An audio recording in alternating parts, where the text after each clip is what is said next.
अब बड़ी खबर पश्चिम बंगाल के कोलकाता में डॉक्टर से हुई हैवानियत से जुड़ी हुई।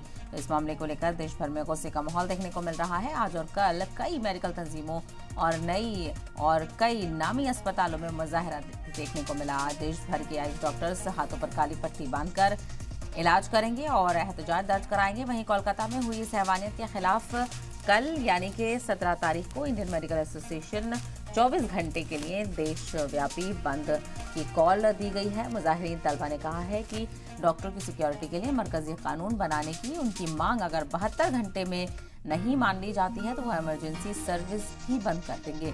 तो ज़बरदस्त गुस्सा डॉक्टर्स में देखने को मिल रहा है। तो वहीं मुल्क भर के लोग भी डॉक्टर्स के साथ नजर आ रहे हैं। ज़बरदस्त एहतजाज देखा जा रहा है और इंडियन मेडिकल एसोसिएशन की तरफ से मुल्कगीर बंद की कॉल दी गई है। 24 घंटे के लिए मुल्कगीर बंद बुलाया गया है और कल इस पर अमल किया जाएगा और उनकी मुतालबात नहीं पूरे होने पर वो इमरजेंसी सर्विस भी बंद कर देंगे, यानी किसी भी तरह से इलाज नहीं किया जाएगा।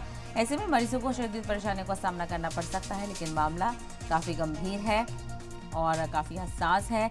इंसाफ का मुतालबा किया जा रहा है। जिस तरह से ये हैवानियत हुई है, मुल्क शर्मसार है और तशवीश का इजहार लगातार किया जा रहा है। तो वहीं ज़बरदस्त गुस्सा और एहतजाज दर्ज कराया जा रहा है और इस पूरे मामले को लेकर निर्भया 2 से मवाजना की जा रही है। बहरहाल रेजिडेंट डॉक्टर्स का हड़ताल लगातार जारी है और मुल्क भर के लोग भी इन डॉक्टर्स की हिमायत करते हुए नजर आ रहे हैं और इंसाफ का मुतालबा किया जा रहा है।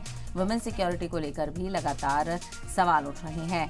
तो बड़ी खबर आपको बता रहे हैं, मगरबी बंगाल के कोलकाता में डॉक्टर्स से हुई हैवानियत को लेकर ज़बरदस्त गम और गुस्से की लहर देखी जा रही है।